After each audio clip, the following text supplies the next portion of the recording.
Hey Spice lovers, how's it going? It's Steve the Lazy Scientist. Now, you may have seen that I recently posted how to make sauerkraut. One of my favourite things to do with sauerkraut is to actually use it on hot dogs. I know, not the most traditional thing, but anyway. So let's make some hot sour dogs. Let's go. Start by getting yourself some hot dog rolls, and then first up we're going to add some mustard to them. Next up I'm putting in a little bit of crumbled cheese. Don't forget to give the dog his tax.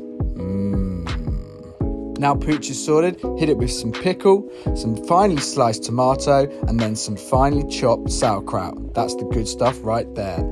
Now come the hot dogs, followed by some spice. This one is sponsored by my Hot Burns and Black Peckham sauce. It's super spicy, so I'm going to add some tomato sauce and then some onion crack to finish. And there you have it, a spicy hot sour dog.